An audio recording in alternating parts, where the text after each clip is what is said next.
Hello, everyone. How are you? How are you? How are you? Welcome back. Welcome back. Welcome back. For those of you that are joining me on my podcast, I want to say thank you for being a listener. Thank you for being a supporter. Thank you for your comments and your shares. For those of you that are listening in on my YouTube channel, I want to say thank you. Thank you for subscribing. Thank you for sharing. Thank you for liking and commenting. And if you're not following, please go ahead and follow. My name is Jennifer. I am your nonprofit expert, over 40 years of experience helping organizations not just start, but to also build organizations that are sustainable, meaning that you have the revenue needed to do the mission work, to fulfill the impact your program desires to meet, but also being able to grow and strengthen an organization that your community can trust. I want to dive right in. Okay. I want you to imagine something with me. I want you to imagine tomorrow morning you receive an email, and the email says, "Congratulations. Your organization has been invited to submit a proposal for $500,000. You've been invited to submit a proposal for a $500,000 grant." How do you feel? Do you feel excited, nervous, hopeful? Now, let me ask you a different question. Would your organization actually be ready? Not for the proposal. I'm saying your organization, not your proposal, your organization. Would your organization actually be ready? Those are two completely different questions. And most nonprofit leaders have never been taught the difference. Today, I want to show you what I believe funders are really evaluating long before they decide whether to invest. Because if you understood this, you'll never look at fundraising the same way again, ever.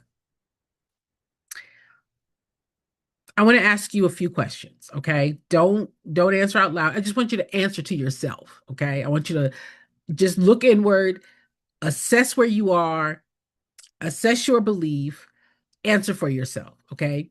Have you ever wondered why another organization received funding when your mission seemed just as important? Have you ever thought, our proposal was good? What happened? Our program is amazing. What happened? Right? Have you blamed the economy, the competition, the grant writer, the foundation? Most nonprofit leaders have. I know what that's like, right? I know what it's like. Um, but after 40 years working inside nonprofit organizations, I noticed something. Over the years and working with thousands of organizations, both nationally and internationally, having written more grants than I can count, the proposal wasn't usually the deciding factor. Something else was happening. I remember watching organizations with extraordinary missions struggle year after year. At the same time, I watched organizations with extraordinary missions continue attracting grants and donors and partnerships. It just didn't make sense until I started looking at the proposal differently. I stopped looking at just the proposal and started looking at the organization. I'm going to say that again. Initially, it did make sense why some organizations got funded and some didn't, right? An organization could have the same type of program, similar missions, but some seem to always get the grant and some didn't. When I became a grant reviewer, not just a grant writer, I began to understand what was being evaluated. It was then that I stopped looking at just the proposal, the writing, and really started looking at the organization. That's when everything changed. I realize that the foundations and the grant funders aren't simply investing in ideas. They're not investing in your mission being accomplished. They're not investing in your need for the money. They're investing in an organization's ability to execute those ideas. That's a different evaluation, right? Think about opening a hospital. Let's say someone completed every legal document. All right. They got the licenses, they got the permits, they got the incorporation. Would you immediately trust them to perform surgery just because they got the paperwork for the hospital done? Would you immediately trust them to perform surgery when all they could show you was, we got a license, we got a permit, we're incorporated? Of course not. Your first questions would likely be, who's leading this hospital? Where are the physicians? What safety systems exist? How are finances managed? Where do these doctors come from? What accountability measures are in place? Listen, a nonprofit is no different. Your mission matters, but the funders, the donors, the supporters, they also need confidence that your organization can consistently deliver on that mission. And this is the part that's not talked about. This is a part of the lie, right? The lie that says, start a nonprofit, you can get a grant. In my experience, funders are often asking questions that many nonprofit leaders never think to ask. They're asking questions like, can this organization survive leadership transition? Does the board actively govern? Are financial controls in place? Are outcomes measured? Are responsibilities documented? Can this organization responsibly manage larger investments? Notice something. Most of those questions have nothing to do with writing. They have everything to do with organizational capacity. That's why two organizations with similar missions can receive very different funding outcomes. One demonstrates organizational readiness, and the other one demonstrates organizational need. Funders care about both, but they invest with confidence when they see readiness. This is why I believe we've been asking the wrong question. This is why I believe the wrong question is being asked. Instead of asking, how do we get more grants?